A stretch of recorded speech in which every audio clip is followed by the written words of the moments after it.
మిత్రులారా, ఈరోజు SFI DYFI ఆధ్వర్యంలో నిర్వహిస్తున్న ఈ వాలీబాల్ టోర్నమెంట్లో పాల్గొనడానికి వచ్చిన అన్ని టీంలకి ముందుగా అభినందనలు తెలియజేస్తా ఉన్నా.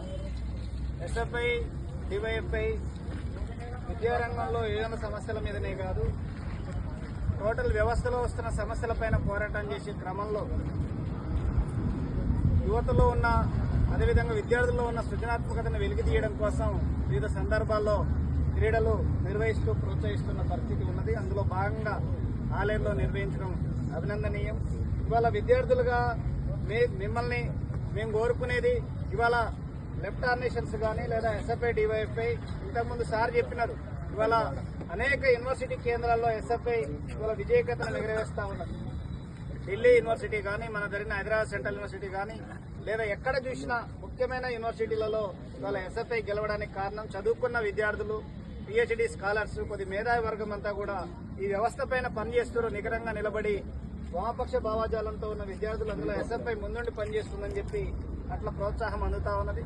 మన దగ్గర క్రీడల విషయంలో చూస్తే మొన్న జరిగిన మీరు ఒలింపిక్స్ లో చూసినా ఏ దేశాలు ఒలింపిక్స్ పథకాలు కొట్టుకుపోతున్నాయి, మన దేశానికి వస్తున్న ఒలింపిక్ పథకాల సంఖ్య ఎంత అనేది లెక్కేస్తే మనది 2 డిజిట్స్ అసలు ఎప్పుడు దాటుతున్న పరిస్థితి లేదు. 2, 3, 5 పరిమితం అయ్యి మనం ఆడికే దేశమంతా సంబరాలు చేసుకుంటున్నాం. సంతోషం వచ్చినందుకు సంబరాలు చేసుకోవాలి, కానీ మనం ఎక్కడున్నాం? మనకంటే 2 సంవత్సరాల స్వతంత్రం వచ్చిన చైనా మనకు 47లో వస్తే ఇలా 49లో వచ్చింది. కానీ ఇవాళ ప్రపంచంలో మెడల్స్లలో చైనా ఎక్కడున్నది, భారతదేశం ఎక్కడున్నది?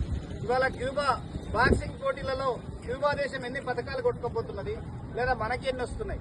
ఇవాళ చిన్న చిన్న దేశాలు అయినా కమ్యూనిస్టుల పరిపాలనలో ఉన్న దేశాల్లో ఇవాళ క్రీడలకు పూర్తి స్థాయి ప్రోత్సాహం ఉంటుంది. ఇవాళ చైనాలో అక్కడ ఎర్రజెండా నాయకత్వంలో కమ్యూనిస్ట్ పార్టీ అధికారంలో ఉన్నది.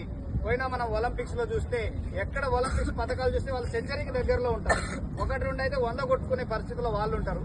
మనం మాత్రం 1-2 వస్తే దేశమంతా సంబరం చేసుకునే పరిస్థితి. కారణం ఏంటంటే ఈ దేశ విద్యారంగం, ఈ విద్యా వ్యవస్థ మనం పరిపాలిస్తున్న పాలకులు ఇట్లాంటి విధానాలు అవలంబిస్తూ ఉన్నారు.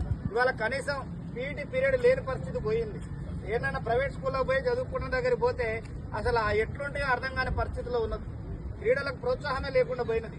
అందుకే చదువుతో పాటు మానసిక శారీరక దృఢత్వం డెవలప్ కావాలన్నా ఖచ్చితంగా క్రీడలు అవసరం.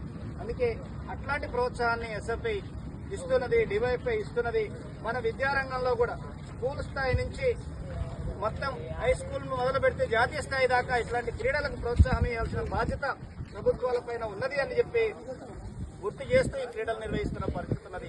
విద్యార్థులుగా ఎస్ఎఫ్ఐగా నిర్వహిస్తున్న కార్యక్రమానికి మీ సంఘీభావం సపోర్టు కూడా భవిష్యత్తులో ఇవ్వాలని చెప్పి, మీరు మంచిగా ఇక్కడ క్రీడల్లో ఆలేరు ప్రాంతం జరుగుతున్న క్రీడల్లో పాల్గొనే వాళ్ళు భవిష్యత్తులో రాష్ట్ర స్థాయి జాతీయ స్థాయి పోటీల్లో కూడా పాల్గొని ఆలేరు ప్రాంతానికి మంచి పేరు ప్రతిష్టలు తీసుకురావాలని చెప్పి కోరుకుంటూ, ఇక్కడ ఇది ఎర్రగడ్డగా ఎర్రజెండా గడ్డగా ఆరుట్ల కమలాదేవి రామచంద్రారెడ్డితో పాటు పేరు వచ్చిన గడ్డ ఇది. క్రీడల్లో కూడా ఆ స్థాయిలో మరొకసారి మీరు పేరు తీసుకొచ్చే కృషి కొనసాగిస్తారని చెప్పి, మీకు ఎస్ఎఫ్ఐగా డివైఎఫ్ఐగా నిరంతర సహకారం ఉంటుందని చెప్పి మరొకసారి తెలియజేస్తూ, మీ క్రీడలు మీ పోటీలన్నీ కూడా విజయవంతం చేయాలని చెప్పి మనసారా ఆకాంక్షిస్తూ సెలవు పెట్టుకున్నాను.